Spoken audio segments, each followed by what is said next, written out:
The machinery of American power doesn't break down all at once. It fractures in small, revealing moments that expose the contradictions we've been living with for decades. What we're witnessing on Air Force One isn't just a president losing composure. It's the visible cracking of an imperial facade that can no longer sustain the weight of its own promises. When a diplomatic mission unravels mid-flight, when carefully choreographed geopolitical theater collapses before the cameras can even be positioned, we're seeing something far more significant than political theater. We're watching the real-time consequences of an economic system that has mortgaged its diplomatic credibility to Wall Street's quarterly demands, a foreign policy apparatus that confuses dominance with strategy, and a governing class that has forgotten how to distinguish between negotiation and spectacle. The trip's collapse isn't an aberration. It's a symptom. It reveals how decades of neoliberal restructuring have hollowed out the very institutions that once managed American global influence with at least a veneer of competence. What happens when the world's most powerful military machine discovers that power alone cannot compel cooperation, cannot manufacture legitimacy, cannot substitute for the patient work of building genuine international relationships grounded in mutual benefit rather than coercion? We're about to find out, and the answer will reshape the global order in ways that extend far beyond any single presidency. Let me be very clear about what we're observing here, because the mainstream media will give you the surface drama, the theatrical outburst, the personality-driven narrative that keeps you focused on individual behavior rather than systemic failure. They want you to see a man losing his temper at 30,000 feet. What they don't want you to see is an entire framework of global power relations coming undone, thread by thread, precisely because that framework was built on foundations that could never hold. Air Force One has always been more than an aircraft. It's a symbol, a flying monument to American exceptionalism, a vehicle that carries not just a president but the entire mythology of unquestioned global supremacy. When that symbol becomes the stage for visible dysfunction, when the carefully managed image of control shatters in real time, we're not just watching a bad day for one administration. We're watching the contradictions of empire eating themselves from the inside out. Now let's understand what a diplomatic trip actually represents in the architecture of global capitalism. It's not tourism. It's not a goodwill mission in any genuine sense. These trips are about maintaining the networks of extraction, the trade agreements that favor multinational corporations over workers in every country involved, the military partnerships that ensure American weapons manufacturers have guaranteed markets, and the financial arrangements that keep dollar hegemony intact, even as the material basis for that hegemony erodes year after year. When such a trip collapses, when meetings get canceled, when foreign leaders suddenly have scheduling conflicts, or when the agenda falls apart before arrival, what you're seeing is a rupture in the system of managed relationships that has governed global affairs since the end of World War II. The United States emerged from that war as the uncontested economic superpower, holding the majority of the world's gold reserves, possessing an industrial capacity that dwarfed all competitors, and wielding military force that had just demonstrated its willingness to incinerate entire cities. That position of strength allowed for the construction of institutions, the International Monetary Fund, the World Bank, NATO, a web of bilateral agreements that essentially wrote the rules of global commerce and diplomacy in American ink. But here's what every empire eventually learns, usually too late. Dominance based on temporary advantages cannot sustain itself once those advantages disappear. The industrial supremacy that defined American power in 1945 has been systematically dismantled by the very capitalist class that benefited most from it. They shipped factories overseas chasing cheaper labor. They financialized the economy, turning productive capacity into speculative instruments. They hollowed out the working class communities that once formed the backbone of American manufacturing. And they did all of this in the name of efficiency and shareholder value. Now, decades later, the bill comes due. China manufactures more goods than the United States. Germany produces higher quality machinery. The dollar's role as global reserve currency faces challenges from multilateral payment systems and regional currency arrangements that didn't exist a generation ago. American military power, while still formidable in terms of raw destructive capacity, has proven unable to achieve strategic victories in conflicts from Afghanistan to Iraq, demonstrating that technological superiority cannot compensate for incoherent objectives and populations that refuse to accept occupation. This is the context in which we must understand what happens on Air Force One when a trip falls apart. The president, any president operating within this system, arrives at a negotiating table with far less leverage than their predecessors enjoyed. The countries they're visiting have options now. They can turn to China for infrastructure investment through the Belt and Road Initiative. They can participate in BRICS arrangements that bypass Western financial institutions. They can play competing powers against each other in ways that would have been unthinkable during the Cold War's rigid bipolar structure or the brief unipolar moment that followed Soviet collapse. When an American president discovers that other nations won't simply comply with demands, won't accept conditions that obviously favor American corporate interests over their own development needs, won't sacrifice their relationships with other powers just to please Washington, the response often oscillates between confusion and rage. The confusion comes from a genuine inability to comprehend how the world has changed. The rage comes from the humiliation of discovering that power isn't what it used to be. Let's talk about what actually happens in these high-level diplomatic encounters, because the sanitized press releases obscure the real dynamics at play. American officials arrive with a set of demands dressed up as partnership proposals. They want host countries to take positions on various international issues that align with Washington's strategic preferences. They want access for American corporations to markets, resources, and investment opportunities on terms that guarantee profit extraction flows back to Wall Street. They want military basing rights or overflight permissions or intelligence sharing arrangements that expand the Pentagon's global footprint. And they expect these requests to be received with gratitude, as if the mere presence of American interest constitutes a gift to the receiving nation. But increasingly, the countries on the other end of these conversations have done their own calculations. They've watched what happened to nations that aligned too closely with Washington, how quickly support evaporates when you're no longer strategically useful, how loans from Western institutions come with austerity conditions that devastate local populations, how military partnerships turn you into a target for America's enemies without providing genuine security guarantees when you actually need them. So when the meetings don't go as planned, when foreign leaders push back or make counter-demands or simply refuse to sign agreements that their own analysts have identified as economically disadvantageous, the American delegation faces a choice. They can engage in actual negotiation, which requires compromise, which means giving up something of value in exchange for cooperation, or they can resort to pressure, threatening to withdraw aid, hinting at sanctions, suggesting that non-cooperation will have consequences.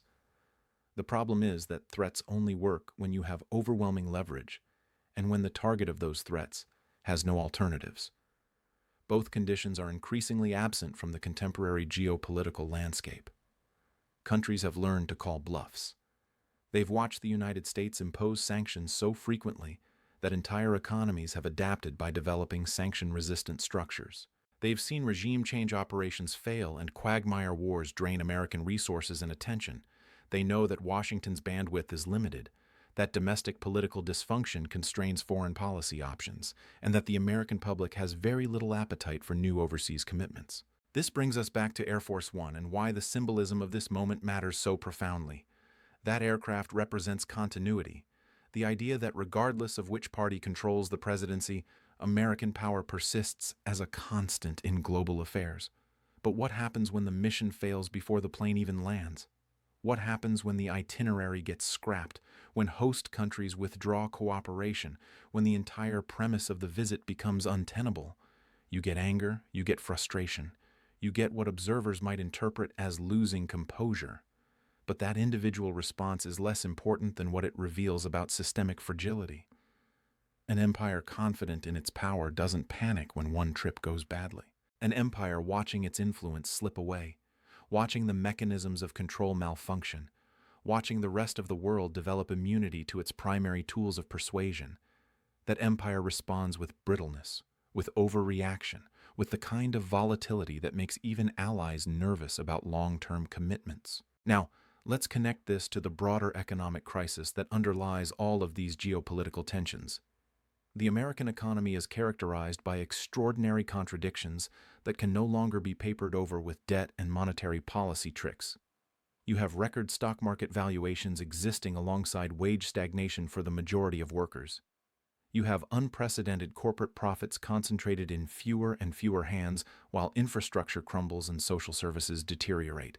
You have a financial sector that has become almost completely detached from productive economic activity, making money from money through increasingly complex and fragile instruments that even the regulators don't fully understand. This is not a sustainable model. It requires constant expansion, constant access to new markets, constant ability to enforce the rules of a game rigged in favor of American capital.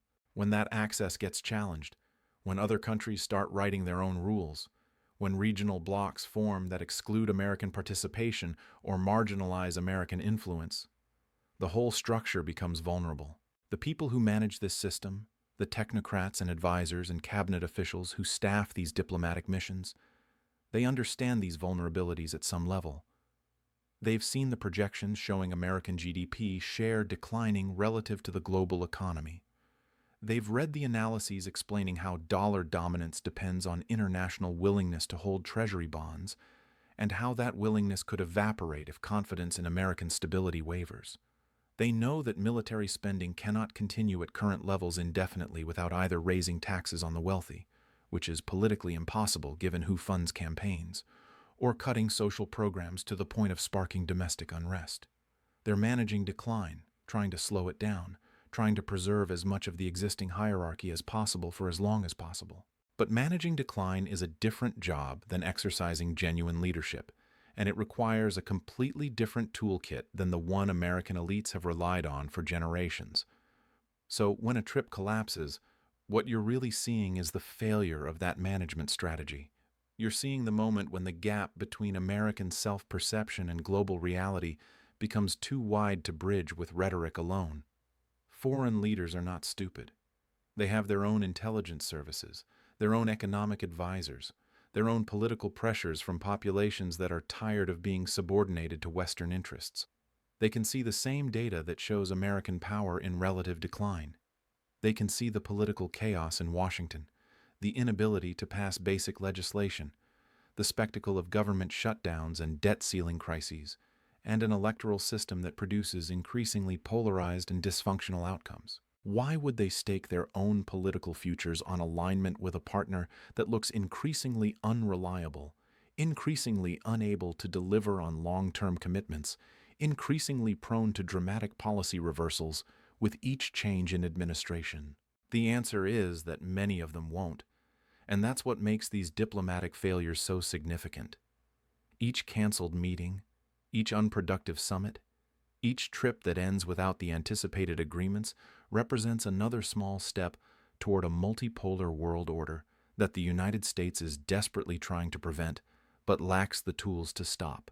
American foreign policy for the last 3 decades has been premised on the idea that the post-Cold War moment of unchallenged supremacy could be made permanent, that the Washington Consensus could be globalized forever, that no alternative model could possibly compete with American-led neoliberal capitalism.